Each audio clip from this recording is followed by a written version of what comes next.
तो once again 15 अगस्त की खुशी में happy independence day to everyone. ये क्या बात हुई भाई, नेक्सस के चैनल पे एक ही दिन में 2 वीडियो, इतनी ज्यादा कंसिस्टेंसी। जी हाँ, Coolie and world two clash ही इतना ज्यादा मिड क्लास था ये कि मेरे को 2 वीडियो एक ही दिन में बनाना पड़ गया। तो जाहिर सी बात है मैंने कूली मूवी भी देख ली जिसके अंदर Rajinikanth sir, Aamir Khan sir, Upendra sir and और भी 50-60 कैरेक्टर्स हैं। लेकिन जो मेजर वाले बच गए हैं वो है Nagarjuna, Sathyaraj sir, Shruti Haasan and Soubin Shahir. And actually ये मूवी की हाइप एंड एक्सपेक्टेशन ने ही ये मूवी को खा लिया। अगर उतनी हाइप एंड एक्सपेक्टेशन वो लोग नहीं बना के जाते, इनफैक्ट मैं खुद नहीं बना के जाता, एक्चुअली मैंने एंड में कम कर ली थी, वो बताता मैं क्यों कर ली थी। लेकिन अगर ये सब नहीं होता तो एक्चुअली कूली मूवी देख के ज्यादा मजा आता। तो एक छोटी सी कहानी ये है कि ये मूवी के डायरेक्टर जो है वो है लोकेश कनगराज, जिन्होंने एलसीयू जैसी क्रेजी चीज बनाई है, विक्रम बनाया, लियो बनाया, ऐसी बहुत ही खतरनाक चीजें बनाई है। तो अब जब लोकेश कनगराज इतने सारे क्रेजी एक्टर्स के साथ मिलकर एक कूली नाम की मूवी बना रहे हैं और लोगों ने सोचा कि ये तो एलसीयू की पार्ट होगी। लोकेश कनगराज ने बोला कि नहीं ऐसी कोई चीज नहीं, लेकिन लोगों ने बोला कि नहीं, तूने लियो के टाइम पे भी यही चीज बोला था कि लियो एलसीयू का पार्ट नहीं, लेकिन एंड दी एंड वो एलसीयू में आ गई। तो अब हम नहीं भरोसा करेंगे तेरे पे, हम इसको एलसीयू का पार्ट मान के चल रहे हैं। एंड लोकेश बोलते रहे कि भाई नहीं, सुन ले प्लीज, इतना हाइप मत करो मूवी को वरना हमारे लग जाएंगे। एंड इसका प्रमोशनल मटेरियल भी इतना स्टाइलाइज था कि हर एक कैरेक्टर का अपना अलग अलग पोस्टर निकाले जा रहे हैं। एक पूरा पता नहीं क्यों ब्लैक एंड व्हाइट के अंदर इन्होंने पूरा का पूरा प्रमोशनल मटेरियल निकाला। इतने क्रेजीली सब लोग को प्रेजेंट किया कि ट्रेलर देखने के बावजूद हम लोग धोखे में थे कि नहीं, कुछ ना कुछ तो बैक ऑफ द ऐसा कुछ खतरनाक चीज चल रही है पीछे। इतना ज्यादा हाइप होने के बाद रिलीज के एक दिन पहले लोकेश कनगराज ने एक पूरा का पूरा ऐसा लिख के भेज दिया कि भाई यहाँ सब कुछ मेरे को अच्छा लगा, लेकिन एंड में लिखा कि नहीं,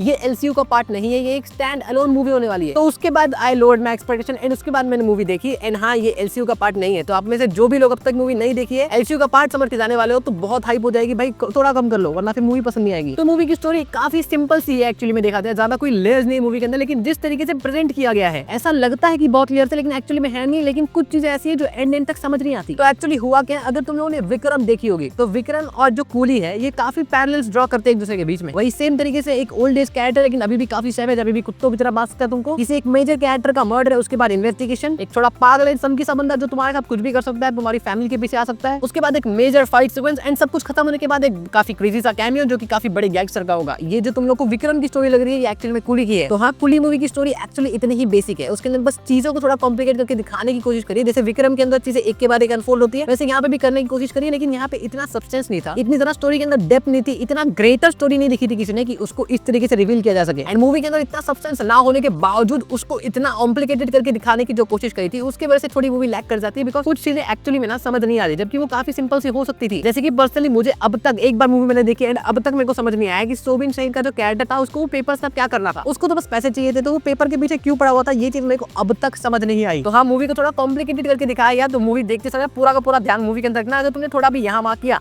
तो फिर हो सकता है तुम एक अच्छी चीज मिस आउट कर दो एंड तुमको समझ ही ना आए। बाकी मूवी की स्टोरी यही है कि देवा नाम का एक बंदा होता है जो कि बहुत सालों पहले कूली था एंड अब उसके एक फ्रेंड का मर्डर हो चुका है, तो वो उसका इन्वेस्टिगेशन करेगा, उसकी तह तक जाएगा कि किसने उसको मारा, क्यों मारा, क्या क्या चीजें हुई, वो अपने पुराने कुछ दुश्मनों से मिलेगा, थोड़ी बहुत मिस्ट्रीज रिवील होगी, थोड़ा बहुत डिशुम होगा, बैक स्टोरी दिखाई जाएगी एंड फिर बस मूवी खत्म एक अच्छे से कैमियो के साथ में, बस दैट इज इट। एंड जो रजनीकांत सर के फैंस है उन लोग के लिए एक्चुअली में ये काफी क्रेजी ट्रीट है, बिकॉज मूवी जो है ना वो movie come and celebrating Rajinikanth type की मूवी थोड़ी ज्यादा है। बिकॉज जैसे मैंने कहा कि मूवी के अंदर सब्सटेंस वगैरह नहीं है, लेकिन स्टिल रजनीकांत सर को उन्होंने काफी ग्लैमराइज तरीके से, काफी स्टाइलाइज तरीके से दिखाने की कोशिश करी, जो कि मोस्टली हर एक उनकी मूवी अंदर होता है। तुम जेलर देख लो, तुम पेटा देख लो, तुम कोई भी देख लो, मूवी के अंदर उनको ग्लैमराइज तरीके से ऐसा क्रेजी एक्शन करते हुए एक जगह पे खड़े हैं 10-10 लोग को ऐसे मारवा ऐसे करके दिखाने की कोशिश करी है एंड वो चीज एक्चुअली वर्क कर जाती है। आई नो उनके ओल्ड एज हो चुके हैं तो वो ज्यादा मूवमेंट नहीं कर पाते, तो वो अपना एक ही जगह पे खड़े रहते हैं, गुंडे उनके पास आते हैं, बस थोड़ा डॉज वॉच करके उनको पकड़ के खींच के मारते हैं। एंड जैसे विक्रम के अंदर हमने एक्शन देखा था, बंदा एक ही जगह पे खड़ा रहता है एंड पूरा कैमरा उसके आसपास घूम रहा होता है, ये मूवी के अंदर भी एक्शन वैसे ही तरीके से दिखाया गया, क्योंकि ऑब्वियसली लोकेश कनगराज ही डायरेक्टर है दोनों मूवी के एंड एक्चुअली वो चीज वर्क कर जाती है जब एक्शन हो रहा होता है। उस कैमरा मूवमेंट्स की वजह से, वो स्टाइलाइज तरीके की वजह से एक्शन देख के मजा आता है एंड ऐसा लगता है कि हाँ,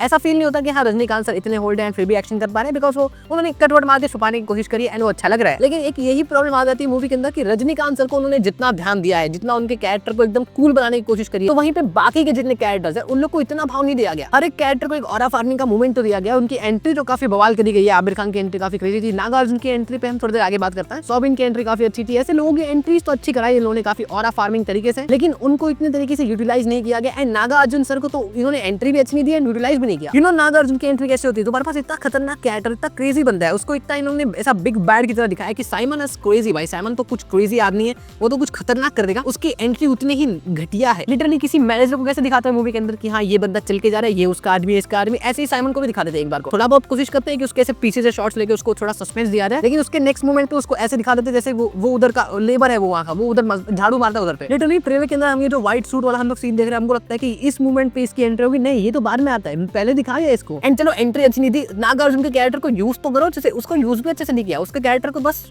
रखा था। इट वाज लाइक कि नागार्जुन के कैरेक्टर को तुमने लिया एंड उसको यूटिलाइज ही नहीं किया, उसका बस नाम इस्तेमाल किया, उसको हाइप बहुत कर दिया कि साइमन बहुत खतरनाक आदमी है, वो बहुत मजेदार आदमी है भाई, वो तुम लोग ऑर्गेजम आ रहा था तुम लोग उसके आने के बाद, लेकिन उसको उतना सब्सटेंस नहीं दिया। फाइट भी उसने एक ही बार करी थी मूवी के अंदर, वो भी फ्लैशबैक में। सेम गोज विद उपेंद्र का कैरेक्टर। उपेंद्र का कैरेक्टर जब भी आता है स्क्रीन के अंदर मारधाड़ी कर रहा होता है, मोस्टली उसको मारधाड़ी के लिए रखा गया एंड वो चीज अच्छी लगती है। उपेंद्र के कैरेक्टर का एंट्रेंस भी काफी मजेदार लगता है, जब वो एकदम ऐसा लात मार के दरवाजा तोड़ के बाहर आता है, मजा आता है देख के। लेकिन उपेंद्र को जस्ट एज ए बॉडीगार्ड इस्तेमाल किया गया रजनीकांत सर का, उसको भी इतना कुछ बैक स्टोरी नहीं दिया गया। बैक स्टोरी में वो है लेकिन एज पर कैरेक्टर पर्सपेक्टिव उसको कुछ स्टोरी नहीं दी गई। वो बस रजनीकांत सर के साथ में रहता है एंड वो बस उनके सपोर्ट करता है, उनको कोई मारने आ रहा होगा तो उसको रोक देगा, खुद लड़ाई करेगा, इससे ज्यादा उनका कोई कैरेक्टर नहीं है। सत्यराज सर के कैरेक्टर को जितना काम दिया गया था इन्वेंट करने का, उतना करने के बाद उनका काम हो गया। वो क्या अनफोल्ड कर रहे थे, क्यों अनफोल्ड कर रहे थे, इनफैक्ट सत्यराज सर को मारा भी क्यों गया, ये चीज भी मेरे को ऐसा क्लियरिफाई नहीं हुई। वो बंदे ने सोबिन के कैरेक्टर का एक ट्रूथ निकाल दिया था, वो चीज मेरे को समझी, लेकिन उसने क्यों निकाला, वो उस चीज के अंदर पढ़ाई क्यों, उसको तो बस चेयर बनाने से अपना मतलब था ना, वो सोबिन की तरफ क्यों डायरेक्ट हो,